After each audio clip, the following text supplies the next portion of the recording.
I've found someone new. I'm done pretending." The words hung in the air like smoke, thick and suffocating.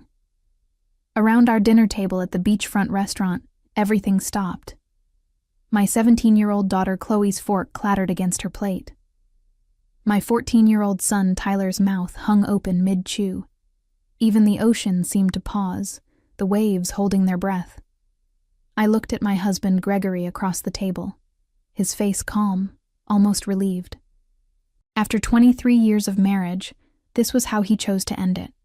During our family vacation in Charleston, South Carolina, in front of our children, in front of his parents who sat frozen at the other end of the table. But here's what Gregory didn't know. I'd been preparing for this moment for 6 months. My name is Brooke. I'm 52 years old, and I work as a commercial real estate broker in Phoenix, Arizona. For the past 2 decades, I built a career while raising 2 kids and supporting a husband who spent more time networking than actually working. I thought we were partners. I thought we were building something together. I was wrong. I smiled at Gregory, reached into my purse, and pulled out a manila envelope. The same envelope I'd been carrying with me for the past week, waiting for the right moment. Turns out, he handed me that moment on a silver platter. "Then this is yours," I said, sliding it across the white tablecloth. Gregory's confident smirk faltered.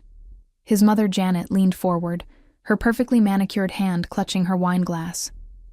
His father Walter set down his fork, eyes narrowing. "What is this?" Gregory asked, but his hands were already shaking as he opened the envelope. I watched his face change as he read the first page. The color drained from his cheeks. His eyes went wide. Then his hands started trembling so badly the papers rustled. "You can't," he whispered. "This isn't possible." "Oh, it's very possible," I said, keeping my voice steady and calm. "In fact, it's already done." Chloe looked at me, confusion mixing with something that might have been respect. Tyler had stopped chewing entirely. Janet reached for the papers, but Gregory pulled them away, still staring at the words like they might rearrange themselves into something less devastating. The truth was, I'd suspected Gregory was cheating for almost a year. The late nights, the secretive phone calls, the sudden interest in grooming and cologne. Classic signs. But I'm not the type of woman who confronts without proof, and I'm certainly not the type who acts without a plan. 6 months ago, I hired a private investigator named Olivia. She was thorough, discreet, and terrifyingly efficient. Within 3 weeks, she had photographs, text messages, hotel receipts, and a timeline that would make any divorce attorney salivate. Gregory wasn't just having an affair. He was having affairs, plural, with at least 3 different women over the past 2 years. But that wasn't even the worst part. While digging into Gregory's activities, Olivia uncovered something else. My dear husband had been systematically draining our joint accounts and transferring money into hidden accounts under his mother's name. Over the past 4 years, he'd moved nearly $200,000. Money I'd earned. Money from property deals I'd closed while he played golf and pretended to run his failing consulting business. He was planning to leave me. He was planning to leave me broke. So I made my own plans. I contacted the best divorce attorney in Phoenix, a woman named Catherine who had a reputation for being absolutely ruthless. We built a case brick by brick. We documented every withdrawal, every transfer, every lie. We traced the money, froze the accounts, and prepared for war. But Catherine gave me one piece of advice that changed everything. "Don't tip your hand," she said. "Let him make the first move. Let him think he's in control, then crush him." So I waited. I smiled through dinners. I nodded during his complaints about work. I booked this family vacation when he suggested it, knowing he was probably planning to announce his departure in some dramatic fashion. I just didn't expect him to be stupid enough to do it in front of everyone. Gregory's father, Walter, finally spoke. "What's in those papers, son?" Gregory couldn't answer. His jaw worked, but no words came out.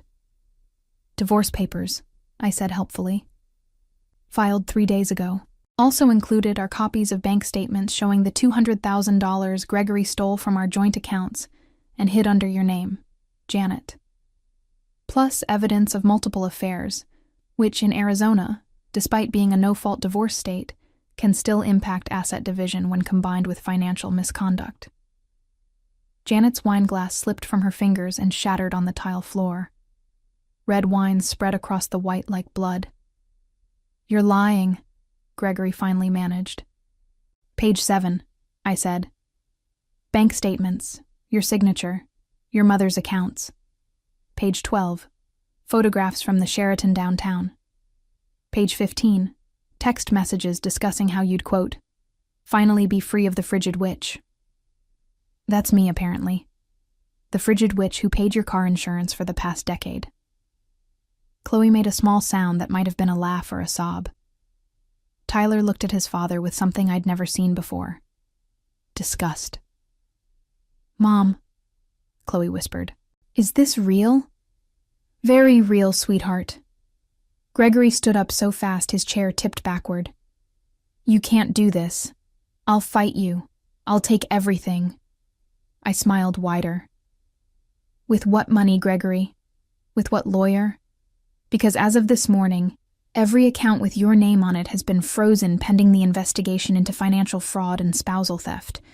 You don't even have enough credit left to pay for this dinner." That's when he nearly fell off his chair. The silence that followed was delicious. Gregory grabbed the edge of the table to steady himself, his face cycling through colors like a broken traffic light. Red from anger, white from shock, then a sickly green that suggested his expensive seafood dinner might make a reappearance. "This is insane," he finally said. "You're insane." "Am I?" I folded my hands on the table, picture of calm. "Let's review. You stole $200,000 from accounts that I funded with my earnings. You conducted multiple extramarital affairs while I worked 60-hour weeks to keep us afloat. You plotted with your mother to hide assets and leave me destitute, and I'm the insane one for protecting myself." Janet had recovered enough to find her voice. "This is slander. You can't prove any of this." "Actually, I can. Private investigators are wonderful things. So are forensic accountants.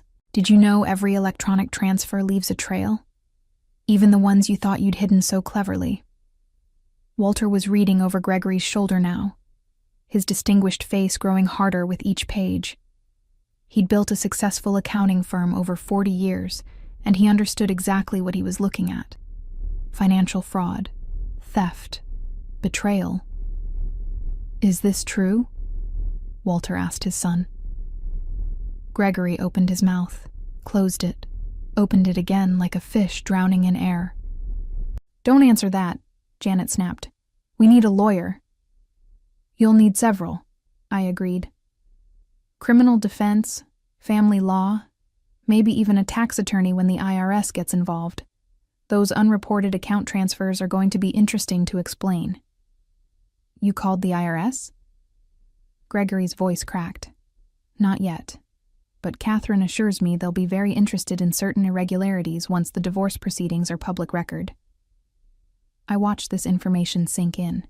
Gregory had always been clever in small, mean ways. Clever enough to hide affairs, to slowly drain accounts, to manipulate his mother into helping him. But he'd never been smart. Smart would have been covering his tracks better. Smart would have been not announcing his betrayal at a family dinner before securing his exit strategy. Tyler spoke for the first time since Gregory's announcement. "Dad, did you really steal money from Mom?" "It's not stealing," Gregory said weakly. "It's marital property. I had a right to it." "You had a right to half," I corrected. "After the divorce was finalized, what you didn't have a right to do was secretly transfer funds into hidden accounts while lying to me about our financial situation. That's called theft, Gregory. That's called fraud." Chloe stood up, her chair scraping against the floor. "I can't believe you. Mom worked so hard, and you just—" Her voice broke. She grabbed her purse and walked away from the table, heading toward the beach. Tyler looked between his father and me, then followed his sister. Good. They didn't need to see the rest of this. You're turning my children against me, Gregory said. No, you did that yourself. I just provided documentation. Janet was scrolling through her phone now, probably trying to reach their family lawyer. Good luck with that on a Saturday night during vacation season. Plus, once he heard the details, no competent attorney would touch this case without a substantial retainer. Money Gregory didn't have anymore. Walter set the papers down carefully. When did you know? I appreciated the question. Walter had always been the smart one in the family. About the affairs? Almost a year? About the money? 6 months. And you said nothing. I was gathering evidence, building a case, making sure that when this moment came, I'd have everything I needed. That's cold, Janet hissed. That's smart, Walter corrected his wife. He looked at me with something that might have been respect. You could have confronted him privately, worked something out. Could I have? Gregory was stealing from me, Walter, planning to leave me with nothing. You really think he would have suddenly developed a conscience if I'd asked nicely? Walter didn't answer. We both knew the truth. Gregory had slumped back into his chair, the envelope still clutched in his white-knuckled hands. Who is she? He asked suddenly. Your investigator. Who told you all this? Does it matter? I want to know who's been spying on me. A professional. Someone very good at her job. Someone who documented every hotel visit, every dinner, every text message to Stephanie, to Jessica, to Lauren. 3 women. Gregory. 3 that we know of. Were there more? He flinched at each name. How could you do this? Janet directed at me, not her son. Interesting. How could you destroy your family like this? I didn't destroy anything. Gregory did that when he decided to steal and cheat. I'm just making sure I survived the explosion. A waiter approached tentatively, probably wondering if he should call security. I smiled at him. We're fine. Just a family discussion. Could we have the check, please? I'll get it, Walter said quietly. He pulled out his wallet. Thank you, I said, meaning it. Walter wasn't the enemy here. He was just a man watching his son reveal himself as a fraud. Gregory was still staring at those papers like they might burst into flames. What happens now? Now? Now you find a lawyer, though good luck affording one. You figure out where you're going to live since the house is solely in my name. You explain to your children why you threw away their family, and you live with the consequences of your choices. This isn't over, he said, but his voice held no conviction. Actually, Gregory, it is. You ended it yourself about 20 minutes ago. I'm just making sure you don't get to write the ending alone. The check arrived. Walter paid it. We all stood up. This awful dinner finally concluded. As we left the restaurant, I could feel Gregory's eyes boring into my back. Let him stare. Let him panic.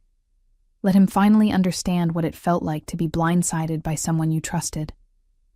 I'd spent 6 months preparing for this moment. He was about to spend much longer regretting it. I found Chloe and Tyler sitting on the beach wall, waves crashing in the darkness beyond them. The Charleston night was warm and sticky, salt air mixing with the scent of night-blooming jasmine from the hotel gardens. My daughter had been crying. My son looked stunned, like someone had hit him with a brick. I sat between them, not saying anything at first. Sometimes silence was better than explanations. Is it true? Chloe finally asked. All of it? Yes. How long have you known? About the affairs? Almost a year. About the money? 6 months. Tyler turned to look at me. Why didn't you tell us? Because I needed to be sure. I needed evidence. And I needed to protect both of you from being caught in the middle while I built my case. We're caught in the middle anyway, he said. I know. I'm sorry. But this way, at least it's over quickly. No long drawn-out battle where you're asked to take sides. Just facts, evidence, and consequences. Chloe wiped her eyes. Did Dad really steal $200,000? He did. Money I earned from selling commercial properties. He moved it into hidden accounts with your grandmother's help, planning to leave me with nothing when he finally left. That's so messed up. Tyler's voice cracked on the last word. He was trying so hard to be tough, to be grown up, but he was still 14, and his father had just revealed himself as a monster. It is messed up, I agreed. But we're going to be okay. Are we? Chloe asked. How? Good question. How did I explain to my children that I'd been planning for this moment? That I'd frozen accounts, secured lawyers, documented everything? That their mother had become cold and calculating because cold and calculating was the only way to survive?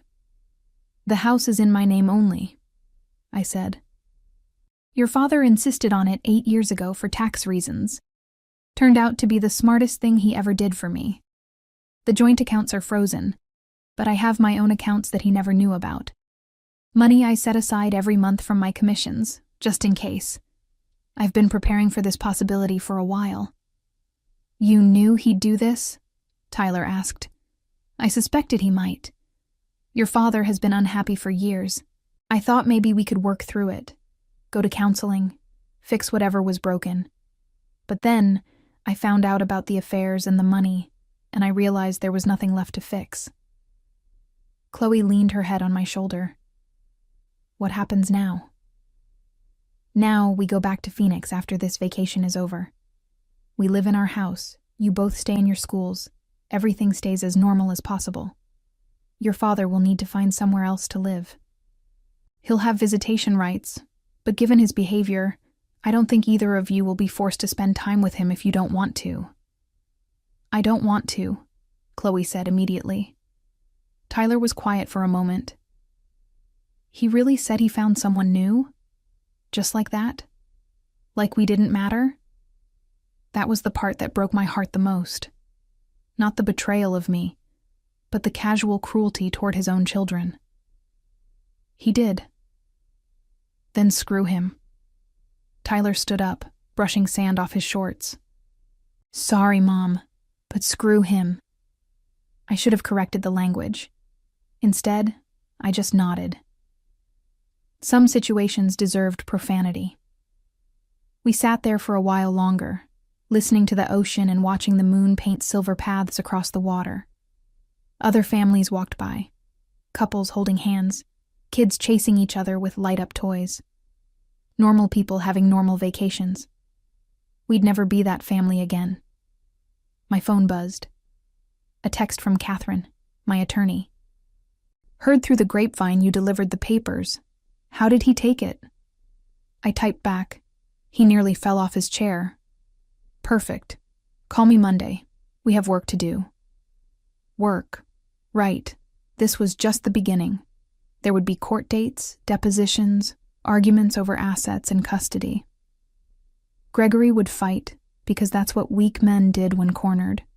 He'd lie, manipulate, try to paint me as the villain. But I had evidence. I had facts. I had a paper trail that would choke a horse. More importantly, I had the truth. Mom? Chloe's voice was small. Are you okay? Was I okay? My marriage was ending. The man I'd loved for over 2 decades had betrayed me in every possible way. I was about to become a single mother, starting over at 52 years old. I will be, I said, and I meant it. We walked back to the hotel together, my arms around both kids. In the lobby, we passed Gregory arguing with his mother in harsh whispers. They both looked up as we approached. Janet's face was pinched with fury. Gregory's was desperate. Brooke, please, he started.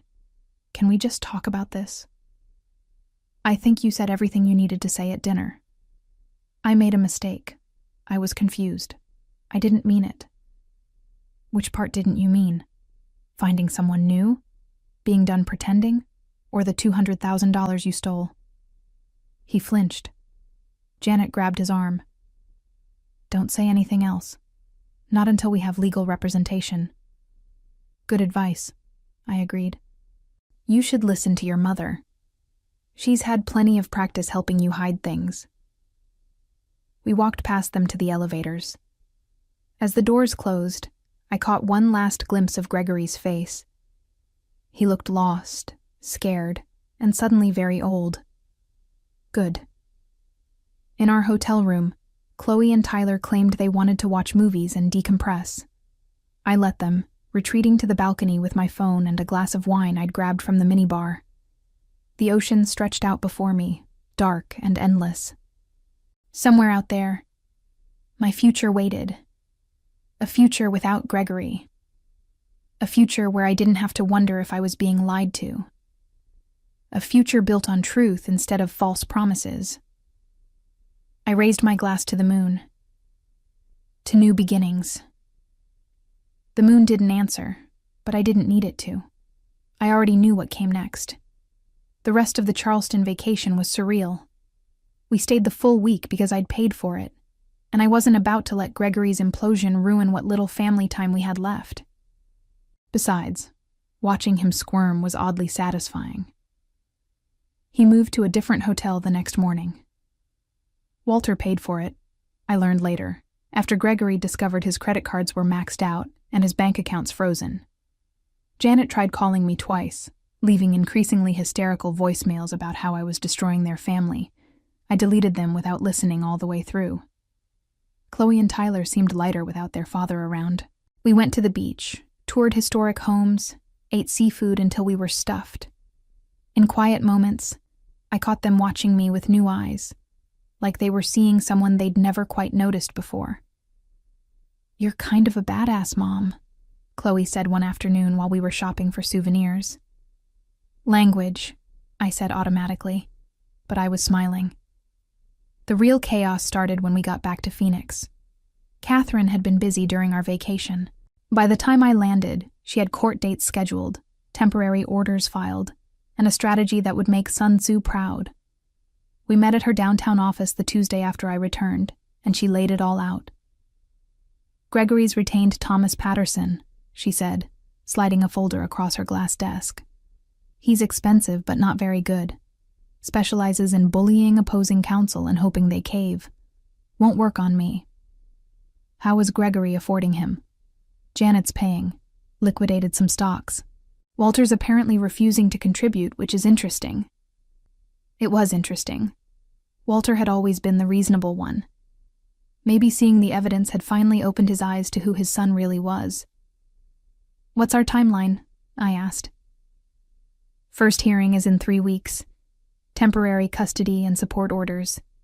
Gregory's going to argue he should have the kids 50% of the time and that you should pay him spousal support since he's currently unemployed. I laughed. Actually laughed. He's going to argue I should pay him? He's going to try, won't work. Not with the fraud charges hanging over his head. Fraud charges? Catherine smiled. It wasn't a nice smile. I filed a complaint with the police department yesterday. Spousal theft, financial fraud, identity theft for using accounts under Janet's name without proper authorization. They're investigating. My stomach dropped. He could go to jail. Probably not. But he could face fines, restitution requirements, and a criminal record. More importantly, it strengthens our position in the divorce. A judge isn't going to look kindly on someone who stole $200,000 from his wife. I sat back, processing. This was real. This was actually happening. What do I need to do? Keep living your life. Keep working. Keep being the stable parent. Document everything. Every text from Gregory, every call, every interaction. And whatever you do, don't engage with Janet. She's trying to build a narrative that you're vindictive and unstable. Am I vindictive? You're protecting yourself and your children. There's a difference. I left Catherine's office feeling equal parts empowered and terrified. This was war, and I'd fired the first shot. Now I had to live with the consequences. The first consequence arrived 3 days later in the form of Gregory showing up at my house. I was in my home office, preparing a presentation for a client meeting, when the doorbell rang. Through the window, I could see his car in the driveway. My car, actually. The SUV I'd bought 2 years ago and stupidly put in both our names. I considered not answering, but Chloe was upstairs doing homework, and I didn't want her dealing with him alone if he decided to make a scene. I opened the door but didn't invite him in. "What do you want, Gregory?" He looked terrible.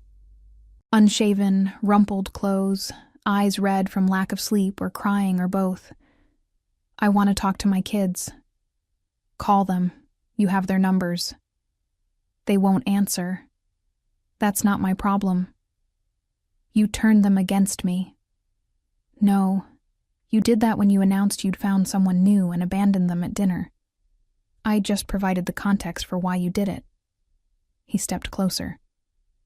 I could smell alcohol on his breath, even though it was barely noon. "This is all your fault. If you'd been a better wife, I wouldn't have needed to look elsewhere." And there it was. The real Gregory. The one I'd been seeing glimpses of for years, but had always excused or ignored. The narcissist who could never accept responsibility for his own actions. "Get off my property," I said calmly. "It's my property too." "Actually, it's not. It's solely in my name. Has been for 8 years. Your idea, remember? Tax advantages?" "I paid the mortgage. With money I gave you from my earnings. I have the bank statements to prove it. Now leave. I want to see Tyler and Chloe. Then schedule it through your lawyer like Catherine told you to. They're my children. Then you should have thought about that before you stole from us and cheated on their mother. Now get off my property before I call the police." He stood there, fists clenching and unclenching. For a moment, I thought he might actually try to push past me. My hand was already moving toward my phone. Then Chloe appeared behind me. "Dad, just leave. We don't want to see you." Gregory's face crumbled. "Baby, please. Let me explain." "Explain what? That you called Mom frigid? That you stole money from us? That you were screwing around while she worked 60 hours a week? What exactly do you want to explain?" "Language," I murmured, but my heart wasn't in it. "Mom, stop. I'm 17. I can swear when my dad's being a piece of—" "Chloe," I interrupted. "Inside. Now." She glared at Gregory one more time, then retreated. I could hear her thundering up the stairs. Gregory was crying now, actual tears running down his unshaven face. "I've lost everything." "Yes, you have, because you chose to." "I still love you." The words hung between us like poisonous flowers. Once they would have meant something. Once I would have softened, considered forgiveness, wondered if we could rebuild. Now they just made me tired. "No, you don't," I said. "You love what I provided. Security, income, a home, someone to blame for your failures. But you never loved me. If you had, you wouldn't have done any of this. Brooke, go home, Gregory, or wherever it is you're staying. Don't come back here unless you have a scheduled visitation approved by the court. Don't call me unless it's an emergency involving the kids. Communicate through your lawyer. Are we clear?" He wiped his face with his sleeve. "You've changed." "No, I just stopped pretending too." I closed the door before he could respond. Through the window, I watched him stumble back to the car, get in, and sit there for 5 minutes before finally driving away. My hands were shaking. I gripped the doorknob, breathing slowly, waiting for my heart to stop racing. "Mom?" Tyler appeared from the kitchen. He'd heard everything. "Are you okay?" "I'm fine, sweetie." "You were kind of scary, in a good way." I managed a weak laugh. "Thanks, I think. Is he going to keep coming here?" "Not if I have anything to say about it." That night, I filed for a restraining order. Catherine said it probably wouldn't be granted. Gregory hadn't technically threatened me, but it would send a message and create a paper trail if he showed up again. I was learning to think like a lawyer. Document everything. Create evidence. Build a case. I was also learning what it felt like to truly hate someone I'd once loved. The feeling was surprisingly liberating. The first court hearing arrived like a storm I'd been watching build on the horizon. Catherine had prepared me extensively. What to wear, how to speak, where to look. Judges are human, she'd said. They respond to composure, confidence, and credibility. Gregory will try to paint you as cold and calculating. You need to be calm and capable instead. I wore a navy suit, minimal jewelry, pulled my hair back in a neat bun. Professional but not intimidating. Confident but not aggressive. The costume of a woman who had her life together even as her marriage imploded. Gregory showed up in an ill-fitting suit I didn't recognize, probably borrowed from his father. Thomas Patterson stood beside him, all expensive cologne and aggressive handshake. He looked at me like I was something he'd scraped off his shoe. "Let's get this over with," Catherine murmured as we took our seats. The judge was a woman in her 60s named Patricia Holbrook. Catherine had said she was fair, thorough, and didn't tolerate nonsense from either attorneys or clients. Good news for us, bad news for Gregory. Patterson went first, painting a picture of a devoted father cruelly separated from his children by a vindictive wife. He glossed over the affairs, dismissed the financial issues as a misunderstanding about marital assets, and argued that Gregory needed substantial support to re-establish himself after I'd frozen all his accounts. It was a masterclass in spin. If I hadn't known the truth, I might have almost felt sorry for Gregory. Then Catherine stood up. She didn't raise her voice, didn't need to. She simply presented exhibit after exhibit, bank statements showing the systematic theft, photographs from the private investigator, text messages where Gregory discussed his plans to leave me with nothing, emails between Gregory and Janet discussing how to hide the money, and then the pièce de résistance, tax documents showing that Gregory had reported fake business losses for the past 3 years to avoid paying his share of taxes on my income. Judge Holbrook's expression grew colder with each exhibit. "Mr. Patterson," she said when Catherine finished, "are you seriously asking me to award your client spousal support when he's committed what appears to be both spousal theft and tax fraud?" Patterson floundered. "Your Honor, those allegations are disputed." "They're documented," Catherine interrupted, "with dates, amounts, and his signature on multiple transactions. There's also a pending criminal investigation." "Criminal investigation?" Patterson shot Gregory a look that could have melted steel. Gregory shifted in his seat. He hadn't told his lawyer about that part. Interesting. Judge Holbrook flipped through her notes. "I'm ordering temporary custody to Mrs. Brooke, with supervised visitation for Mr. Gregory, pending the outcome of the criminal investigation. No spousal support. In fact, Mr. Gregory, you're ordered to return the $200,000 to the marital estate within 30 days. "Your Honor, he doesn't have access to those funds," Patterson said weakly. "Then I suggest he figures out how to access them. 30 days. Next hearing in 60 days to assess progress on financial restitution and criminal investigation outcomes. We're adjourned." The gavel came down like a gunshot. Patterson was already berating Gregory in harsh whispers as we left the courtroom. Catherine squeezed my arm. "That went better than I expected. He has to pay it back. Within 30 days or he'll be held in contempt, which means possible jail time. Will he actually go to jail? Probably not. Janet will probably liquidate more assets to help him. But it'll hurt, and that's what matters." We walked out into the Phoenix sunshine. It was April, and the heat was just beginning to build toward the brutal summer months. I felt lighter than I had in months. Years, maybe. "Drinks to celebrate?" Catherine asked. "Rain check." I need to pick up Tyler from baseball practice. Then coffee tomorrow morning to discuss next steps. Deal. I drove to Tyler's school still riding the high of victory. Gregory had thought he could manipulate the system, use his charm and his mother's money to paint me as the villain. Instead, he'd been exposed for exactly what he was. But the high didn't last long. I was waiting in the school parking lot when my phone rang. Unknown number. I almost didn't answer, but something made me pick up. Is this Brooke? Who's asking? My name is Cassidy. I'm one of the women your husband was seeing. My hand tightened on the steering wheel. I'm aware of the affairs. If you're calling to gloat, I'm not. I'm calling because I think you need to know something. What? I'm pregnant. The world tilted sideways. What? 3 months. I just found out for sure last week. Gregory's the father. How do you know? Because he's the only one I was sleeping with.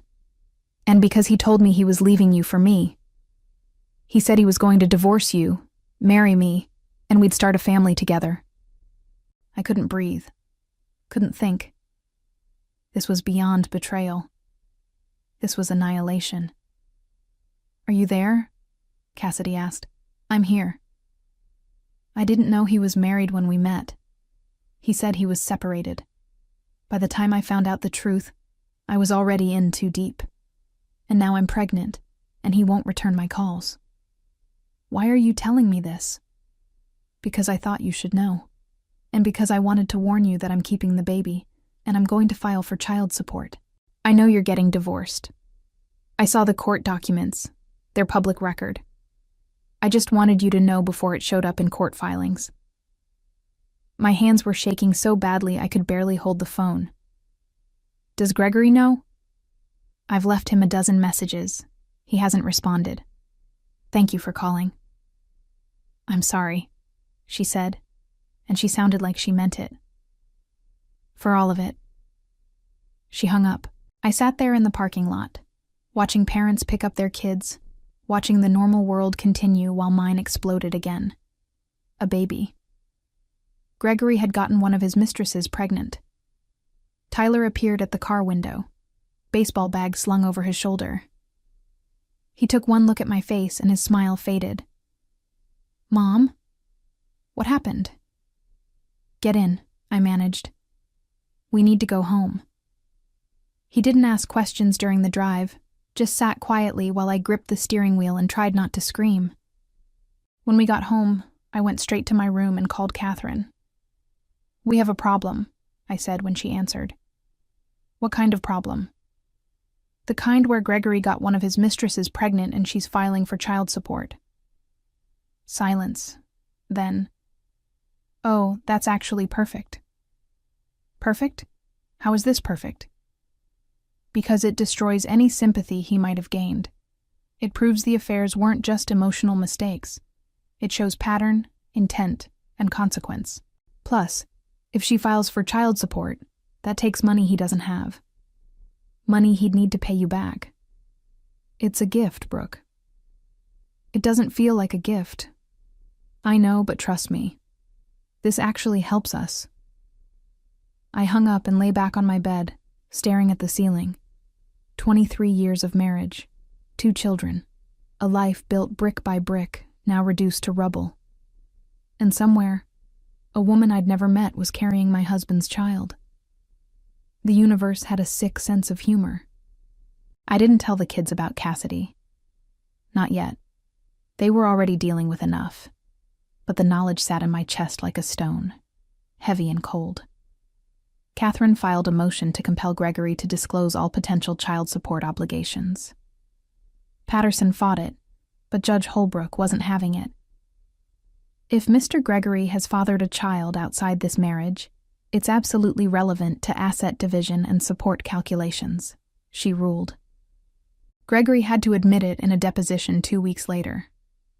I wasn't there, but Catherine played me the recording. His voice was small, defeated. Yes, I'm potentially the father of Cassidy's child. We're waiting for paternity test results. Potentially. Still trying to weasel out of it. The paternity test came back positive in early May. Gregory owed child support starting immediately, which meant the $200,000 he was supposed to return to me was now going to be split between me and Cassidy. Janet was furious, calling me at all hours until I blocked her number. Walter, on the other hand, stopped by the house one evening with a bottle of wine and an apology. "I didn't know," he said, standing on my front porch like a man at confession. "About any of it. The stealing, the affairs, the planning. If I had known, I would have stopped it." "Would you have?" He met my eyes. "I'd like to think so. I've spent 40 years building a reputation on honesty and integrity. To find out my son has neither. I'm sorry you're going through this." "You're sorry? Brooke, you're the victim here." "We're all victims of Gregory's choices. Even him in a way." Walter smiled sadly. "You're more gracious than he deserves." We stood there for a moment, the evening air warm and desert dry. "Janet's convinced you planned this whole thing," he said. "That you trapped Gregory into revealing himself." "I did trap him, but only after I found out what he'd been doing for years. I just gave him enough rope to hang himself." "Was the vacation announcement your idea?" "No, that was pure Gregory. I just had the papers ready for when he made his move." Walter shook his head. "I raised him better than this. I thought I did anyway." "Some people don't want to be better. They just want to be comfortable." He left after finishing his wine. I appreciated the visit more than I could express. It was nice to know not everyone in Gregory's family was delusional. June arrived with temperatures climbing past 100 degrees. The second court hearing was scheduled for mid-month. Gregory still hadn't returned the $200,000. He claimed Janet had the money tied up in investments that would take time to liquidate. Judge Holbrook wasn't sympathetic. "Mr. Gregory, you had 30 days. It's been 60. Either produce the funds or explain to me why you shouldn't be held in contempt." Patterson stood up. "Your Honor, my client's mother is working with her financial advisor to access the funds. It's a matter of paperwork and market timing. It's a matter of your client committing fraud and then refusing to make restitution," Catherine countered. "He stole this money over 4 years. He can return it immediately if he chooses." Judge Holbrook tapped her pen against her notepad. "I'm giving you one more extension. 2 weeks. If the money isn't returned by then, Mr. Gregory, you'll spend 30 days in county jail for contempt." Gregory's face went white. Jail. Actual jail. Patterson was scrambling now. "Your Honor, that seems excessive. What's excessive is stealing $200,000 from your spouse and then playing games about returning it. 2 weeks. We're adjourned." Outside the courthouse, Catherine was practically glowing. "He'll return it now. Janet won't let him go to jail." "You sound disappointed." "A little. It would have been satisfying to see him in orange." "Catherine!" She laughed. "I'm kidding. Mostly. But seriously, this is good. Once he returns the money, we can move to final divorce proceedings. This could be over by fall." Over. The word felt strange. After 23 years, it would just be over. That night, Chloe asked if she could talk to me. We sat in my bedroom, cross-legged on the bed like we used to when she was little, and needed help with homework or boy troubles. "I've been thinking about college," she said. "Okay?" "I want to go away, far away. Maybe California or Oregon. Somewhere I don't have to see Dad or hear about him or deal with any of this."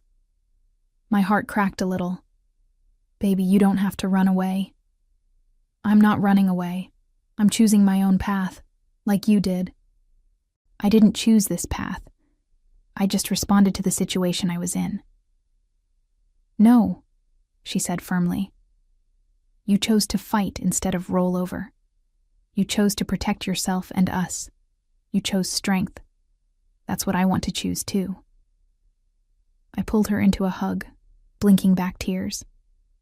"You can go wherever you want. I'll support you completely." "Even California?" "Even California. Though I'll miss you terribly." I'll come home for holidays." "You better." We sat there for a while, holding each other, and I realized that maybe this whole nightmare had given my daughter something valuable. Not just the knowledge that women could be strong, but the permission to choose her own path without guilt. The money arrived in my account on a Tuesday morning, 2 days before Gregory's deadline. All $200,000, transferred from Janet's investment account. Catherine called 30 seconds after I got the notification. "Got it?" "Got it." "Perfect. I'm filing for final divorce proceedings today. We'll argue he violated the marriage contract through infidelity, theft, and fraud. We'll push for you to keep the house, most of the assets, and minimal visitation rights for him. With Cassidy's baby on the way and the criminal charges still pending, we're in a strong position." "How long?" 2, maybe 3 months until it's finalized. You'll be free by your birthday." My birthday was in September. Free by 53. The thought should have made me happy. Instead, I just felt hollow. That weekend, I took Tyler and Chloe hiking at Camelback Mountain. We climbed in the early morning before the heat became unbearable, reaching the summit just as the sun turned the desert gold. "Mom," Tyler said, breathing hard from the climb, "do you think Dad will ever apologize?" "I don't know. Do you want him to?" Did I? I'd spent so much energy being angry, being strategic, being strong. But underneath it all, did I want an apology? An explanation? Some sign that the man I'd loved for 2 decades had actually existed at all? "I think I want him to understand what he destroyed," I said finally. "But I don't think he's capable of that kind of self-awareness." "That's sad," Chloe said. "It is, but it's not our responsibility to make him understand. We just have to move forward." We stood there on top of the mountain, looking out over Phoenix spreading below us like a promise. The city where I'd built my career, raised my children, survived my marriage. The city where I'd build my future, whatever that looked like. The final divorce hearing was scheduled for late August, just 3 weeks before my 53rd birthday. Summer in Phoenix was brutal that year, temperatures hovering around 115 degrees, the air so dry it burned your lungs. I felt like the city itself was trying to purify me through fire. Gregory had been living in a small apartment near Tempe, funded by Janet's increasingly dwindling resources. The criminal investigation had resulted in a plea deal. He'd avoid jail time if he paid restitution and accepted 3 years of probation. Walter had finally put his foot down and refused to contribute any more money to his son's legal defense. Janet was left shouldering the entire burden alone. Cassidy had her baby in July, a girl she named Sophie. Gregory saw her twice, according to the child support enforcement documents Catherine showed me. He was already 3 months behind on payments. "He's going to lose his license soon," Catherine said during one of our prep meetings. "Can't practice in his field with a criminal record and unpaid child support. He's basically unemployable now. What will he do? Not your problem anymore." She was right, but I still felt a strange twist of something that might have been pity. 23 years didn't just evaporate, even when they should. The night before the hearing, Chloe came to my room with her college acceptance letters. She'd gotten into 3 schools in California, 2 in Oregon, and 1 in Washington. "I'm thinking University of San Diego," she said, spreading the letters across my bed like tarot cards reading the future. "That's far." "That's the point, Mom. Fresh start. New life. Like you're getting." "I'm not getting a new life. I'm just getting my old one back." "No, you're getting a better one. You're getting the version where you're not carrying dead weight." I wanted to argue, to tell her that her father wasn't dead weight, that he'd contributed something to our family besides pain and debt. But I couldn't think of what that something was. Tyler was less decisive about his future. At 15, he was caught in that terrible space between childhood and adulthood, watching his family implode and trying to figure out who he was supposed to become. He'd started seeing a therapist in June, a kind woman named Patricia who specialized in teens dealing with family trauma. "How's Tyler doing?" I asked her during a parent check-in session. "He's angry," Patricia said, "which is healthy. He's allowed to be angry. He's also sad and confused and sometimes relieved that the tension is finally over. That's all normal. Will he be okay? Eventually. Kids are resilient, and he has you, which matters more than you probably realize." The morning of the hearing, I dressed in the same navy suit I'd worn to every court appearance, my uniform of war. Catherine met me at the courthouse steps, looking sharp and gray with her briefcase like a weapon. "Ready?" "As I'll ever be." "Remember, Gregory's going to try one last manipulation.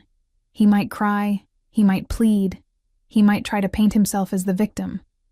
Don't react. Stay composed. Let me handle him." Inside, the courtroom was cold from aggressive air conditioning, a stark contrast to the inferno outside.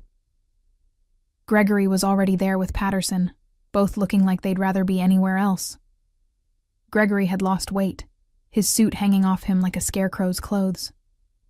His hair was graying at the temples in a way I'd never noticed before. He looked old, defeated, broken. Good. Judge Holbrook entered, and we all stood. She'd been assigned to our case from the beginning, which Catherine said was lucky. She's seen everything from the start. She knows exactly who Gregory is. The proceedings started with Patterson making one last desperate pitch for joint custody and a more equitable asset split. "My client has made mistakes," he said, "but he's still the father of these children. He deserves to maintain a relationship with them." "He has supervised visitation," Judge Holbrook said, "which he's used exactly 4 times in 6 months. If Mr. Gregory wanted a relationship with his children, he's had ample opportunity. He's been dealing with significant life changes he created through his own choices. Mr. Patterson, I've been practicing family law for 30 years. I can spot a manipulator when I see one. Your client stole from his wife, cheated on her repeatedly, fathered a child with another woman, and has shown 0 remorse or accountability. I'm not interested in rewarding that behavior." Patterson sat down. He knew when he was beaten. Catherine presented our final requests.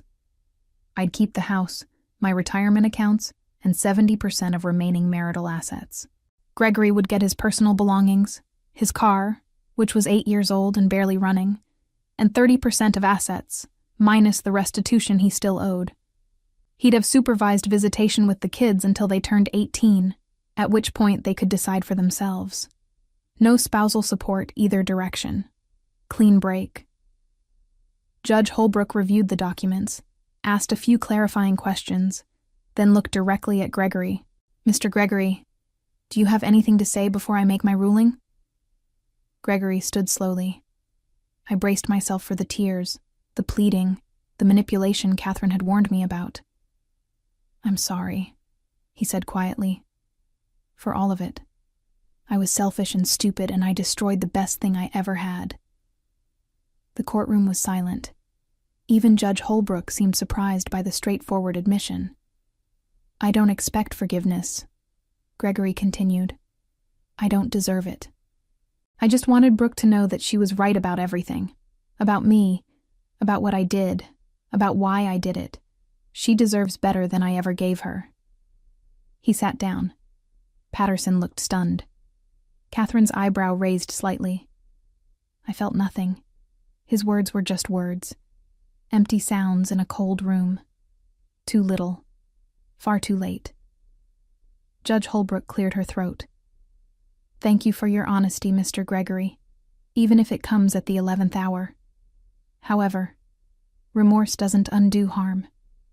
I'm granting the divorce on the terms proposed by Mrs. Brooks' counsel. This marriage is dissolved. You're both free to move forward with your lives." The gavel came down one final time. It was over.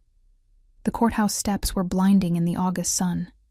Catherine was talking about final paperwork and asset transfers, but I barely heard her. 23 years had just been reduced to signatures on legal documents and a judge's pronouncement. Done. Finished. Over. Brooke? Catherine touched my arm. Are you okay? I don't know what I am. You're free. That's what you are. Free. The word felt strange, like trying on clothes that didn't quite fit yet. I'd been Gregory's wife for so long I wasn't sure who Brooke was without that title attached. Go home, Catherine said. Open wine. Celebrate. You won. Had I won? It didn't feel like winning. It felt like surviving a natural disaster. Exhausted, traumatized, but still breathing. I drove home through familiar streets, past the office buildings where I'd closed million-dollar deals, past the school where I'd dropped Tyler off that morning, past the coffee shop where Gregory and I used to meet for breakfast on Saturdays back when things were good. Or when I'd thought they were good. The house was empty when I arrived. Tyler was at baseball practice. Chloe at a friend's house. I stood in the foyer, looking at the home I'd fought so hard to keep, and suddenly understood why I'd fought for it. Not because of the house itself, but because it represented something Gregory couldn't take from me. Proof that I'd built something lasting without his help, despite his betrayal. My phone buzzed. A text from Walter. Heard it's final. Congratulations, if that's the right word. You deserved better than what my son gave you. I wrote back. Thank you for everything, for being honest and decent when you didn't have to be. Another text, this one from a number I didn't recognize. This is Cassidy. I know this is weird, but I wanted to say thank you for not making Sophie part of the court battle. She doesn't deserve to be collateral damage. Neither did any of us, I replied. Take care of your daughter. I hope Gregory steps up for her, but if he doesn't, you seem strong enough to do it alone. Learned from watching you. The texts kept coming. Friends I'd lost touch with during the marriage, colleagues who'd heard through the grapevine, even my own mother calling from Florida where she'd retired 5 years ago. I never liked him, she said without preamble. You could have mentioned that before I married him. Would you have listened? Probably not. Well, you're free of him now. What are you going to do? What was I going to do? I'd spent so much energy on the fight that I hadn't thought much about the after. I don't know. Work. Raise the kids. Figure out who I am. You're Brooke. You've always been Brooke. You just forgot for a while. After we hung up, I poured myself a glass of wine and sat on the back patio, watching the sun turn the sky impossible shades of pink and orange. Phoenix sunsets were spectacular, the one benefit of living in a desert where the heat could kill you. Chloe came home first, crashing through the door with her usual teenage chaos. Is it done? It's done. She hugged me hard, smelling like chlorine and sunscreen from an afternoon at her friend's pool. How do you feel? Weird, empty, relieved, sad, all of it at once. That's fair. She pulled back, studying my face.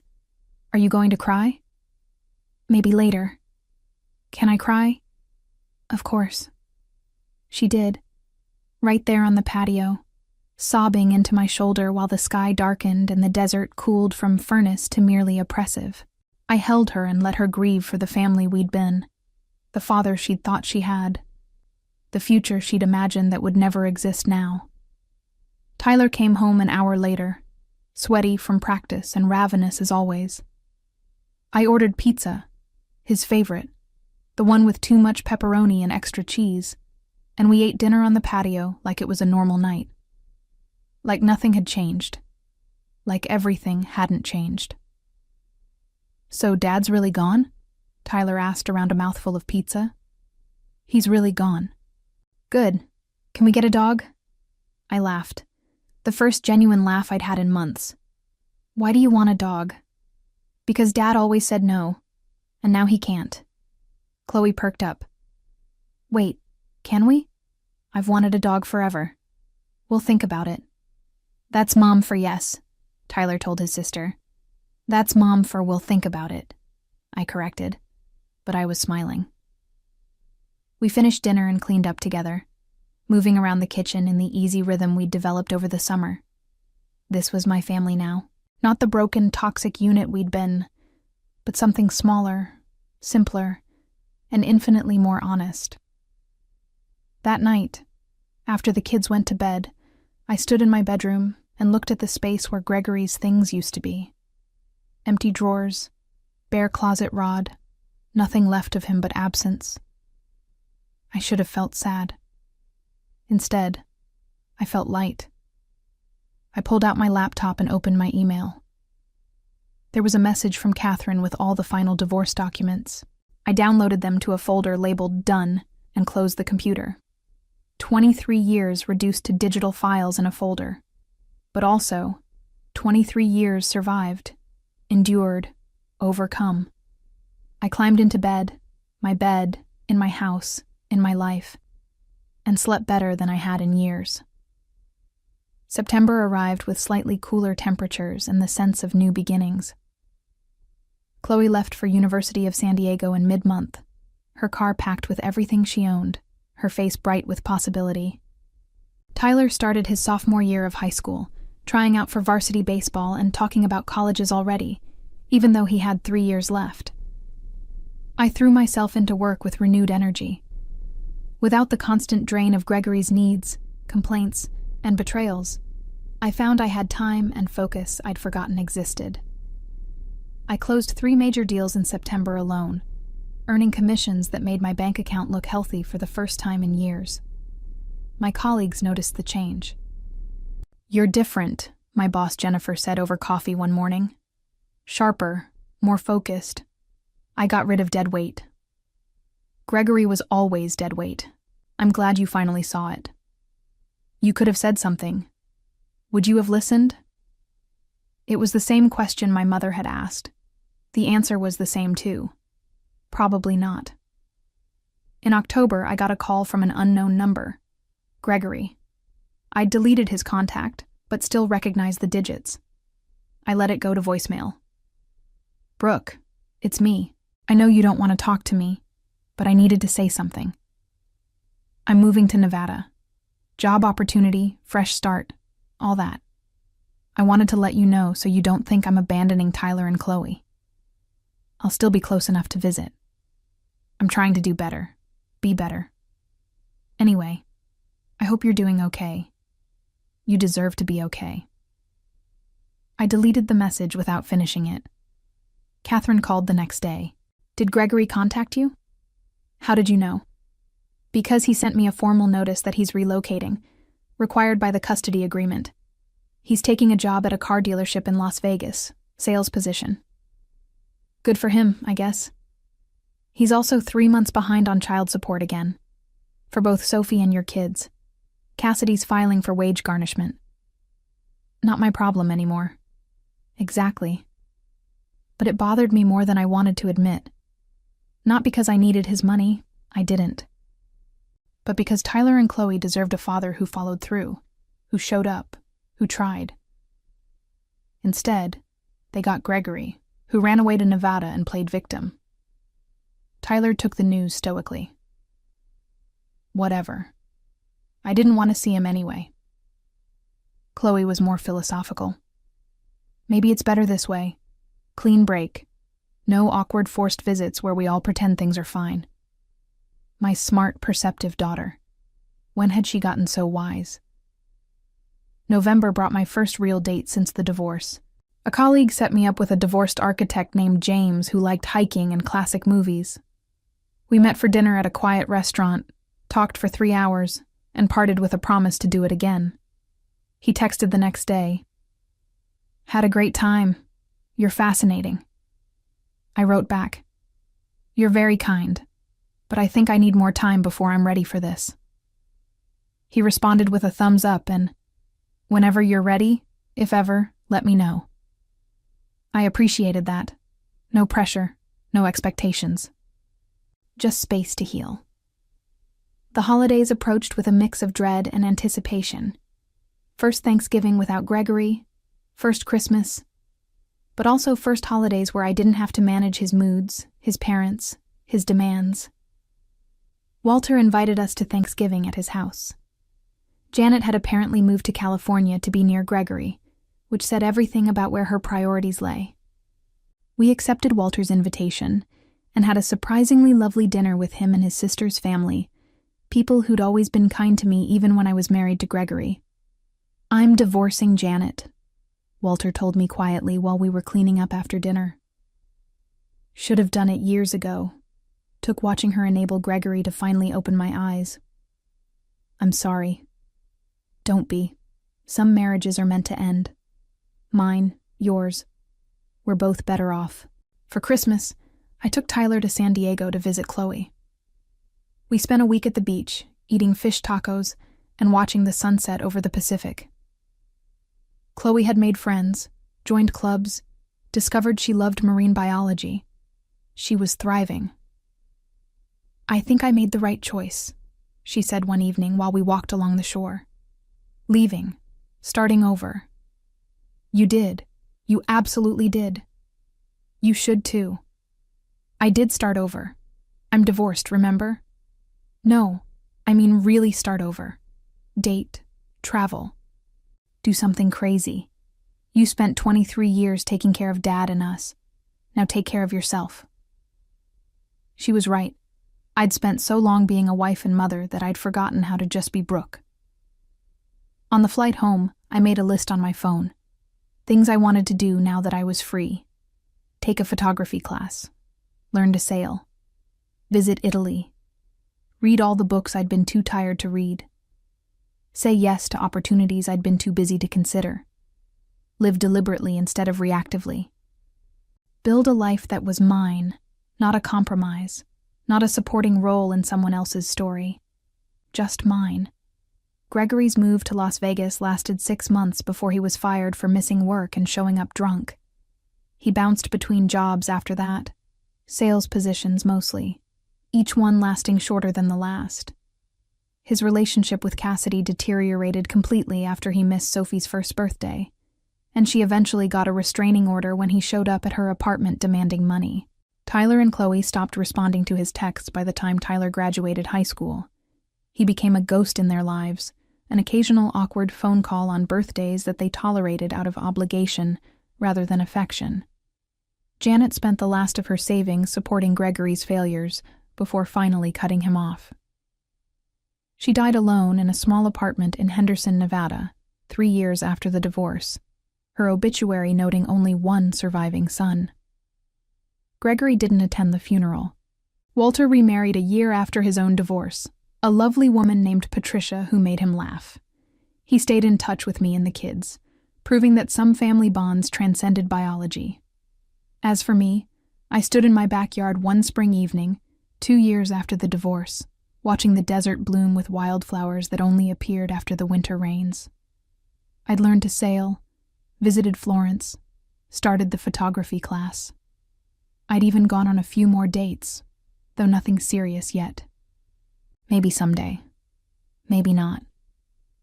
It didn't matter. What mattered was that I'd reclaimed myself. I'd fought back against betrayal and won. Not perfectly, not without scars, but completely. And standing there in the fading light, I realized something important. The best revenge wasn't the court victories or the money or watching Gregory fail. The best revenge was building a life so good, so full, so entirely my own, that he became irrelevant to it. I'd spent 6 months preparing to destroy him. I'd spent 2 years learning to forget him. That was the real victory.